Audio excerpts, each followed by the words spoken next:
I'll present here work that was done with, jointly with Theorem, who has another paper coming who will be presented by Anai, so stay tuned. We have been investigating for a while the deep relations between coordination, knowledge, and communication in multi-agent systems.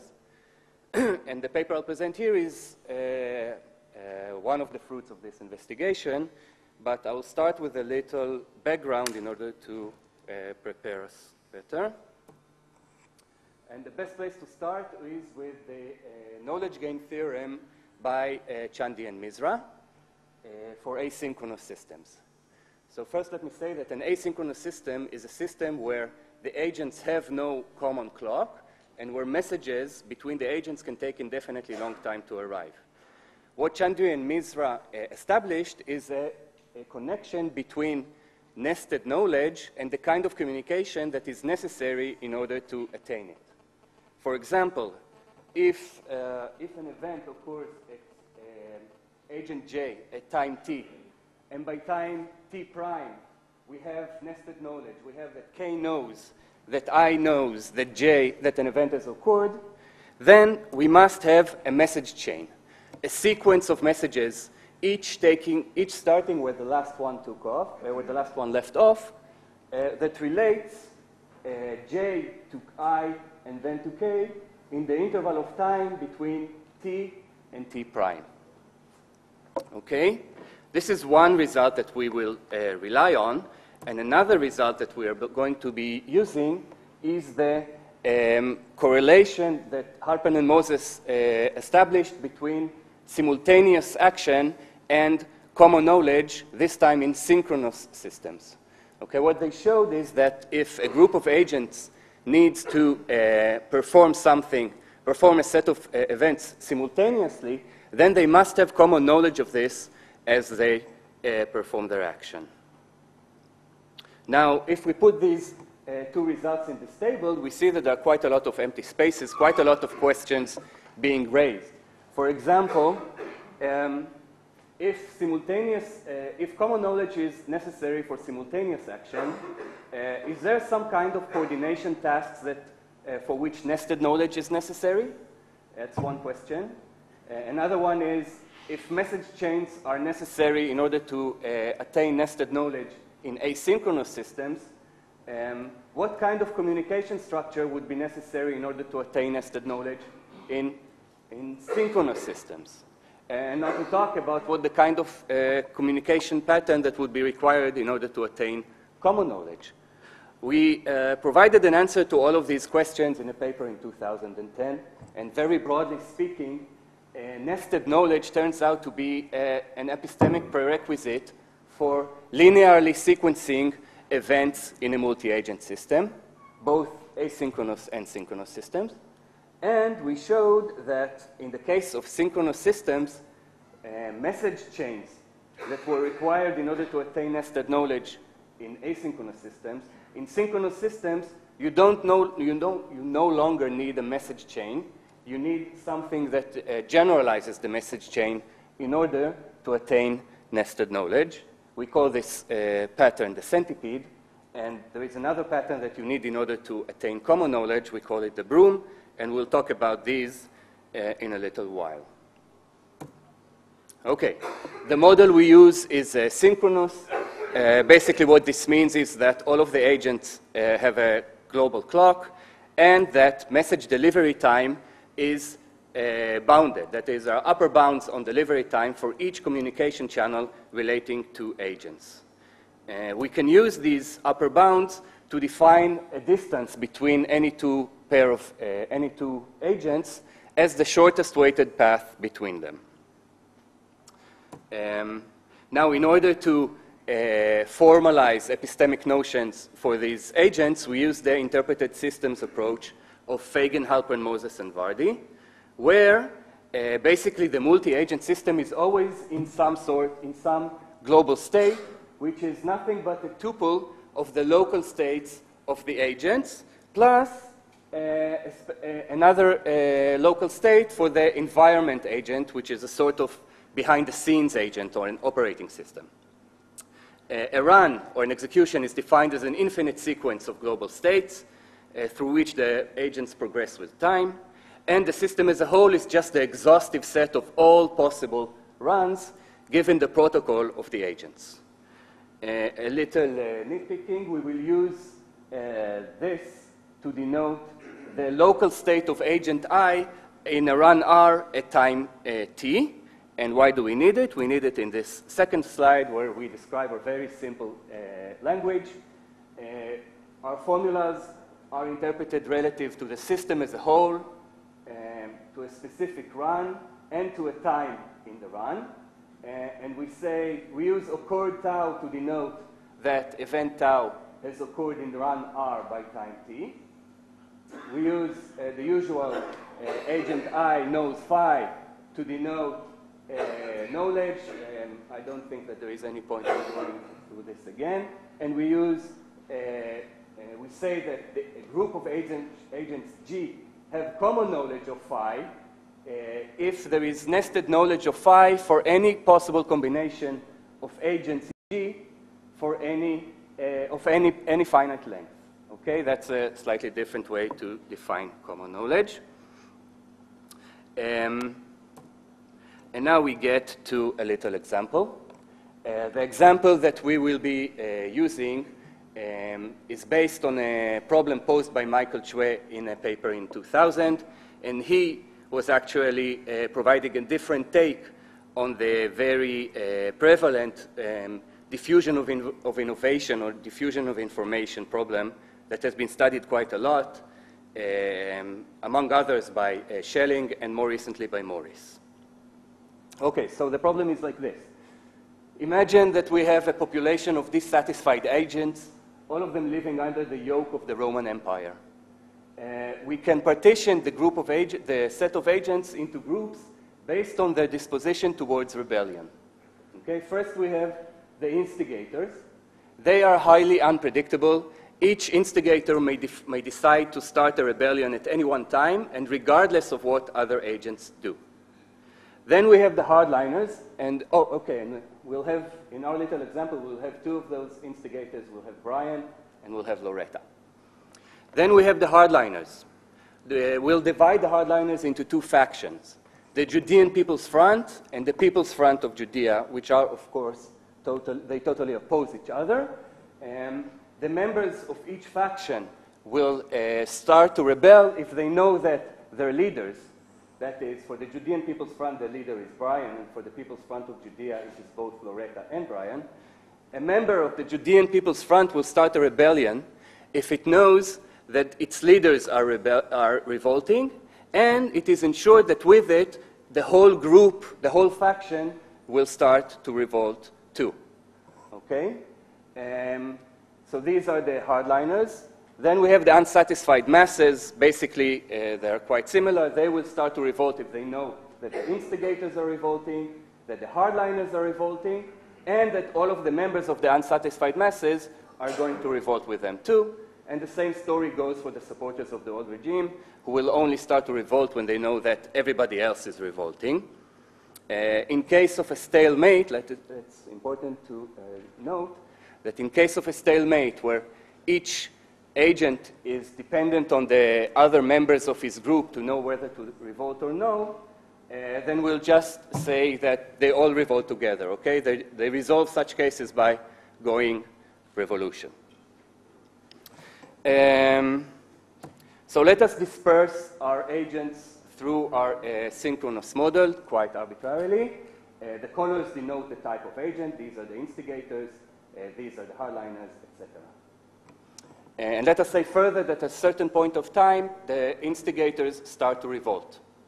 Now, if there is no communication between the agents, the revolt will not spread through the whole population. Okay, that's obvious. And in contrast, we can define a sort of default pattern by which everybody will start to revolt. What we'll have is Brian notifying the Judean People's Front, and then Brian and Loretta notifying the People's Front of Judea, and then each group conferring among themselves to ensure simultaneity, after which they will notify the unsatisfied masses who will also need to confer among themselves to ensure simultaneity. And then they will notify the supporters of the old regime who will also need to discuss this among themselves. And as you can see, although this seems to make sense, it requires quite a lot of communication. So what we'll try to find out is what is the minimal pattern of communication that will ensure that the rebellion spreads throughout the whole population. Now, this example is only, it serves to exemplify the real problem that we want to solve. It is slightly more abstract. And what we want to do is to find out, given a coordinative task that is specified by a set of temporal constraints, what is the minimal communication pattern that can ensure the success of the task? Okay, and in this respect, the rebellion is just an example. How do we formalize this abstract problem? We start by defining what we call the response ordering. A response ordering is a preorder on the set of events, the set of required events. A preorder is a reflexive and transitive relation. Once we have defined the preorder, we define the set of triggers as the set of minimal elements in the preorder, and the set of responses as the set of non-minimal elements in the preorder. And then we say that for each response, the trigger base of the response is the set of all triggers that precede the response in the preorder. Okay, what we will do is we will use the precedence relation to denote temporal precedence requirements. And we should note also that in a preorder, in the graph implied by a preorder, there may be cycles or loops. What this means, given the temporal interpretation, is that all of the events that are arrayed in a loop in the response ordering will be required to occur simultaneously. Okay, using this, we can define our very abstract problem. We call it a general ordered response problem, and we say that a protocol solves the general ordered response problem given by a response ordering such as described above if it guarantees the following two conditions in every run. Every response occurs if and only if the set of all of the triggers in its trigger base occur in the run. Okay? And second, every pair of responses that are precedence related in the preorder, for example, alpha 1 and alpha 2, for every such pair of responses, if both of the responses occur in the run, then alpha 1 occurs no later than alpha 2. Okay, this is to give the temporal interpretation to the precedence relation. Now, the problem with the general ordered response problem is that it is too general. So if we want to start our analysis, we're better off with a subcase, and we will use what we call the ordered joint response problem. Now, what is the ordered joint response problem? It is also a general ordered response problem where the preorder is total. What this means is that you will have only one trigger, and that all of the groups of responses that must occur simultaneously will be arrayed in a linear fashion. Okay? So now we can define the ordered joint response based on these groups of simultaneous events, and we say that the protocol solves the problem if it can guarantee that each response occurs if and only if the single trigger event has occurred, and all of the responses in each of the groups occur simultaneously, and the events in group AI occur no later than the events in group AI plus 1. Okay, these three constraints define the ordered joint response, and it should be obvious. Okay, basically, we could change our example a little in order to come up with an ordered joint response by having a single instigator, say Brian, and only one group of hardliners, say the Judean People's Front. And in this case, what would need to occur is first for Brian to rebel, then these guys would have to join in simultaneously, but only once Brian rebels, and then these guys join in simultaneously, etc. Okay, so what we want to do is to characterize the necessary communication, but we'll do it in two stages.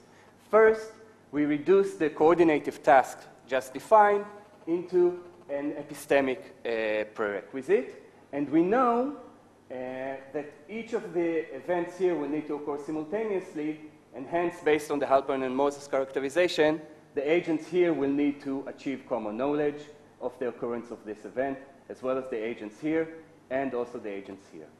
Also, if we pick one agent from each group, then the events need to occur in a linear fashion. The responses need to occur in a linear fashion, and that means that they will need nested knowledge. The agent here will need to know that the agent here knows that the agent here knows about the occurrence of Brian's revolting. So we have this set of epistemic constraints, but as it turns out, we get an even stronger constraint. It can be shown that in order to ensure that the events occur properly in the order joint response, the agents need to attain a state of nested common knowledge, like here. This group commonly know that this group commonly know, etc. So we have reduced the coordinative requirement into an epistemic one. And now we want to proceed with a second step where we reduce the epistemic requirement into a communication-based one. Now for this, we need to backtrack a little. Okay, we will use two basic communication relations in order to define more complex communication patterns. The basic communication relations are the message chain that we've already seen. We define it as a relation over agent-time pairs, like this one. So for example, here we have agent L at time t0 being message chain related to agent J at time t6. We'll denote the existence of such a message chain with this squiggly arrow. And the second relation that we used quite prominently is the bound guarantee. Recall that every pair of agents has a distance defined between them, and we use this distance in the following way. We say that agent L at time t0 has a bound guarantee to agent K at time t2 if t2 minus t0 is greater than or equal to the distance between these two agents. Okay, intuitively, what the existence of a bound guarantee means is that a message sent here, sent by agent L at time t0, can be guaranteed to arrive at agent K by time t2 because of the upper bounds on message delivery time. Okay, and we'll use the dashed line in order to denote this kind of relation.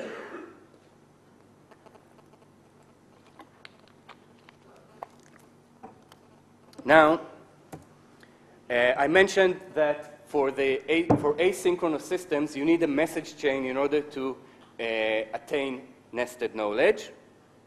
This is the Chandy and Misra results.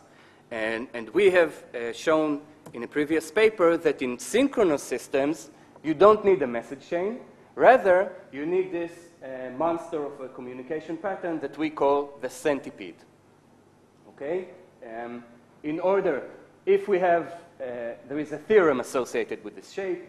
If the trigger event occurs here at I0t, and by the time t prime, we have nested knowledge of this occurrence, then the agents must be connected through this shape, which is basically a message chain going up here with a lot of bound guarantees coming down from it. In a sense, the centipede is a generalization of the message chain because it is a message chain that connects not the agents themselves, but proxies to the agents, like these ones. These are proxies in the sense that they can guarantee that messages sent by them will arrive at the actual agents by the required time.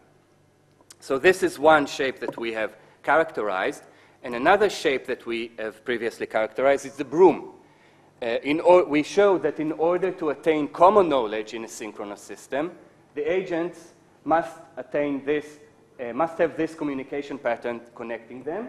And crucial here is this agent-time pair that is both message chain connected to the site of the trigger's occurrence, and it can guarantee that messages sent by it to each of the agents in group G will arrive by time t prime. So we have the centipede necessary for nested knowledge, and the broom is necessary for common knowledge. And we have already established that we need, in order to solve the ordered joint response, we need nested common knowledge. And nested common knowledge, therefore, implies a set of brooms for each of the groups of common knowledge, and a set of centipedes if we pick an agent from each of these groups. And we ask whether it implies more structure than that. And it turns out, and this is the main technical contribution in our paper, that indeed it does. Our nested common knowledge gain theorem, and it's a bit of a long name, states that if the trigger event occurred, again, here at I0t, and by time t prime, we have nested common knowledge of this occurrence, then the groups of agents must be connected by this structure that we call the centibroom. The centibroom is essentially a centipede on steroids, where we took the centipede and we plucked out its legs, and in place of each leg, we plugged in back a whole broom. So we have a broom here, and a broom here, and a broom here, and maybe if I did it with my right hand, it would be better. Now we can take this theorem that relates nested common knowledge to the centibroom and conjoin it with the previous theorem where we showed that ordered joint response requires nested common knowledge, and we get this centibroom theorem as a corollary. In a protocol that solves the ordered joint response problem, in a run where the trigger event occurs, there must exist a centibroom, okay, the shape I've just shown. And in the case of this simple scenario where we have Brian and the Judean People's Front, etc., what this means is that the minimal communication pattern that would get the population revolting would be this, the centibroom, where here we have the instigation by Brian, here we have the hardliners, the supporters of the unsatisfied masses, etc. How much time do I have more? 5 minutes. Somebody said 6. 6. Do I hear 7? Okay, so this is how we would solve the simplified problem, where we have a linear set of simultaneous occurrences. But our problem is more complex than that. We allowed any numbers of instigators, and we allowed groups of simultaneous actions that are not linearly ordered. But, and this will be our final theorem. Okay, each of these groups of simultaneous actions can partake in more than one ordered joint response problem. Okay, the only thing that what we do know is that the general ordered response problem means that in order to carry out the simultaneous action, there will need to be a centibroom for each of the ordered joint response problems that pass through this group of simultaneous actions. Okay, this can be proved. And we want to ask whether there is more structure than that. And again, intuitively, it seems reasonable that there will be a sort of a joining in of the two centibrooms, the one that comes from here and the other one that comes from here, into one whole communication structure. And one can think of possibilities, maybe the centiflower, or maybe the centikite, or call it a centimouse, or I don't know what. But it turns out that, in fact, no such structure is implied by the general ordered response problem. So the only structure, the only communication structure that is implied by the general ordered response problem is the centibroom that is implied for each of the sub-problems, each of the ordered joint response sub-problems that are that define the general ordered response problem. Okay, this was a little hard to say, but actually it is easy to see in pictures. If we try to wrap up and return to our example, the simplest communication pattern that would ensure a rebellion is a set of 3 centibrooms. Here is an example. Here is one. Oh no, everything got messed up. But basically, look at this picture. And we see actually a set of 3 centibrooms. They are layered one atop the other. And it's hard to see, but I think that you get the impression that this is a lot less communication than what we started out with, our default benchmark pattern in order to get the whole population revolting. To sum up, we discussed our framework in which we study concepts such as coordination, knowledge, and communication. We defined the general ordered response problem and the ordered joint response using pre-orders. We even encoded the prevalent diffusion of innovation problem as a general ordered response. We then saw that ordered joint response requires the nested common knowledge, and more importantly, that nested common knowledge requires the centibroom structure. And then, in contrast, we discussed the fact that the general ordered response problem does not imply any more structure than that which is implied by its ordered joint response subproblems. In the future, we plan to do all kinds of things that I will not talk about right now. Okay, thanks a lot. I think that robustness and message failure would be an orthogonal question. I mean, what you would have to do is resend your message. You know there are T failures. You would need to send it T+1 times or something like this. And then I don't think that the overall picture for each of these messages or for combinations of these messages would change. You would still say that, I don't know, you would still get at least one of these shapes for a combination of messages that made it through. Epistemic logic for communication chains. All right, so today I want to talk about epistemic logic on linear communication chains. Each agent can talk to one other agent over a channel, and each agent can only speak on 2 different channels, standard linear. So, an example of a linear communication chain, we can play the telephone game. I love games from kindergarten, so this is a wonderful topic. So we have 4 agents, P, Q, R, and S. And agent P comes up with a word in his head, and then he passes it down through channel A to agent Q.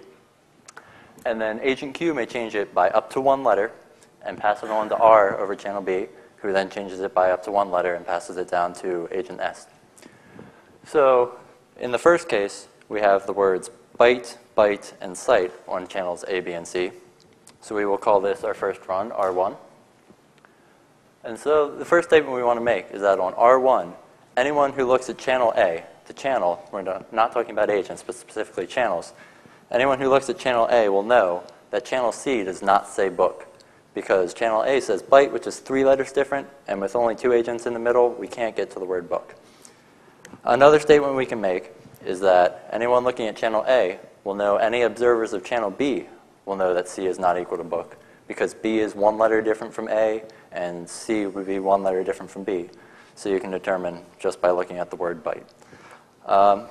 We can imagine a second run where the words are tune, torn, and tort. But on this run, we cannot make the statement that channel A would determine C is not equal to book, because looking at the word tune, it's 2 letters different, and that channel could imagine a run where it says tune, boon, book. So now we want to talk about some statements that would be true on any run. So if channel B could determine that A is not equal to book, then channel B could also determine that C is not equal to book. Since channel A is only 1 letter different from B, and channel C is symmetrically 1 letter different from B, if one can't be book, neither can be. We can also say, if channel A knows C is not equal to book, then channel B will know C is not equal to book. Since B is closer, it has a superior knowledge, So if channel A can determine it, channel B will also be able to determine this statement about C. The first is kind of specific to the way we're playing this game with how it's symmetrical. The second statement we can generalize to something that will be true for any protocol. The way we'll say this is if channel A knows its statement PC, then channel B also knows its statement PC, where PC is just an atomic proposition talking only about channel C and nothing else. We can talk about some more interesting examples for things that are true on every protocol. If channel A can determine that C can surmise phi, then channel B can also determine that C might surmise phi. Here we're using the diamond as a standard not box, not phi. Because again, B has a superior knowledge of C compared to A. Another statement, we could say that if A knows that C knows phi, then B knows that C knows phi. But that's a very similar thing, not too much more interesting. So we can go one better. We could say that if A knows C knows phi, then A knows that B knows that C knows phi, because A actually knows that B has that superior knowledge of C. And lastly, we can do one that's even more interesting than that and deals very much with this linear structure. We could say that if channel B knows that A knows phi or C knows psi, then channel B must actually know phi or channel B must know psi. It's not as immediately obvious, but we'll see a little bit more about this one later. So now we want to talk about our actual formal setting for the way we talk about this. We actually only talk about infinite chains in this paper, but you can imagine a finite chain as being embedded into an infinite chain with either irrelevant information outside or the same information, whatever, you're just looking at a small part. And we label each channel with an integer number. And we have a set pk, which is all the atomic propositions about the channel k, like our PC statement from before. A protocol would just be a triple of values, local conditions, and a binary truth predicate.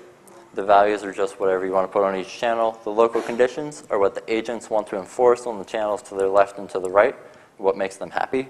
And the truth condition just tells us, with respect to the values, which elements from pk would be true. A run on this is just a function that gives value to each of the channels and then makes sure that those values are making the local conditions happy, that the agents are happy with what's on the left and what's on the right. And a run is just a Kripke world in different terms. So our truth relation is very standard. The only really important thing to note is that when we're talking about a box K statement being true, that means that on every K equivalent run, phi will be true if we had box K phi. So now we want to go through some axioms that we have in this system. First, we have distributivity, straight from epistemic logic, even without the linear. Reflexivity is also very standard. Just box K phi gives us phi. We always know something that is true. We have a self-awareness axiom, where if we have a statement phi that is about, all the outermost modalities is about the channel K, then we have that K knows phi.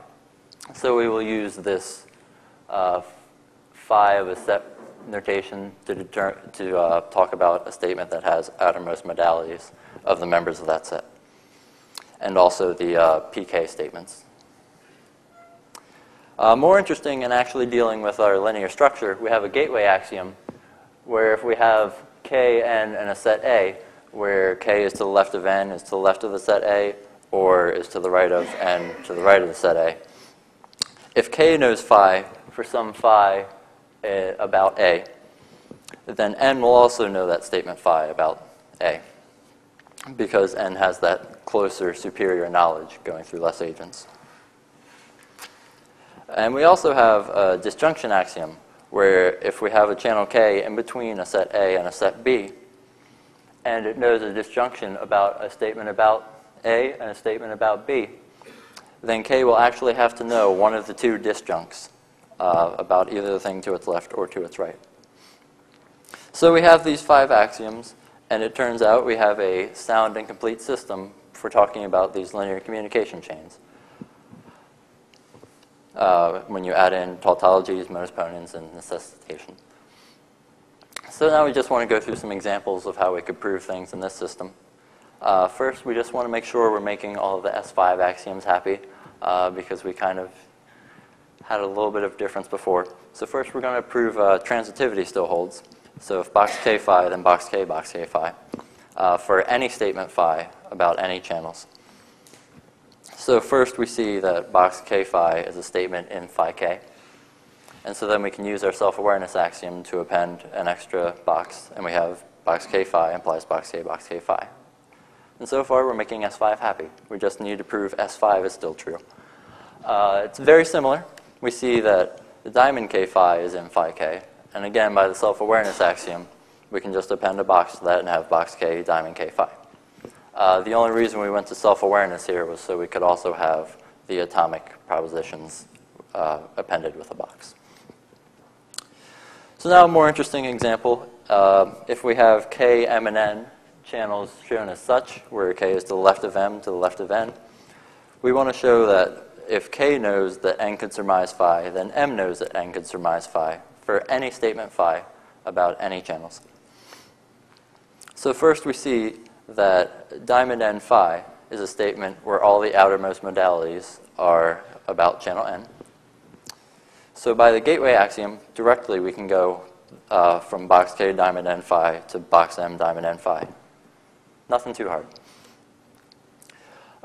Another example we want to show with the same K, M, and N, left to right, that box K box N phi would imply box K box N phi for, again, any statement phi. So first we want to see that box M phi is a statement where all the outermost modalities are about N. So then we use the gateway axiom once again, and we get that box K box M phi implies box N phi. And next, we use the necessitation rule to append a box K to the entire implication. And we use distributivity to distribute the box K to each side. But we still have one too many boxes over here. So we use the transitivity property from example 1 or the self-awareness axiom to get to box K box M phi implies box K box M phi. And that is it. Okay. So now to conclude, we want to talk about possible expansion of these ideas. Instead of talking about a linear thing, we could talk about a communication network where you could branch off and come back in. So we could have a picture like this where the agent who communicates over channel A would then communicate over two separate channels, B and C, and it eventually comes back into a single channel F towards the end. So from the things we've done so far, it's tempting to say that if A knows that F knows phi, then B knows that F knows phi, or C knows that F knows phi. But we actually can't make this statement, because with this branching off, we have a distributed knowledge idea. We could have the message from A be shown as a key up here and the encrypted message down here on channel C. So what we would actually have to say in this situation is that if A knows that F knows phi, then the set of B and C know that F know phi due to this key and encrypted message situation. And that is everything. Thank you.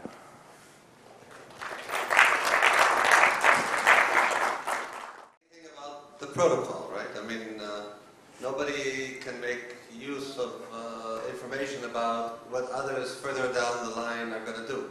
No, that would imply it's a directed graph, and we actually don't care whether it's directed or not. We have the same results either way. But I think everything is going on at the same time. You don't look happy. I mean, often if we have a protocol and I know something about your behavior and you're somewhere further down the line, then I might know how you're going to change the word. I might know something. But here, you assume, I should assume that you might change arbitrarily if you're being passed it, right?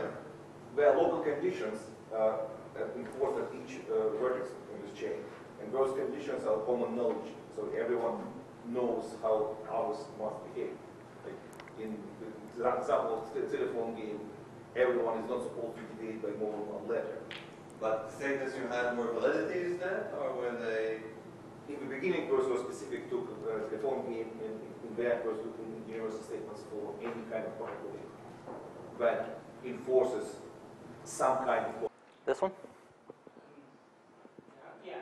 So I was somewhat puzzled by the disjunction axiom, but you went too quick for me. Could you explain it a bit? This is not something that you usually get about box modalities. The disjunction axiom you're asking about? Yes, I mean, I see there are some. So, for instance, is it possible that phi and psi are like P or not P? Well, what's happening here is that phi is a statement where all the outermost modalities are about a set A, which is to the left of our channel K, and the statement psi, all the outermost modalities are about a set B to the right side of K. And so we're actually talking about, well, either this thing to the left or this thing to the right, and then we actually must know one or the other. They're not arbitrary phi and psi in this case.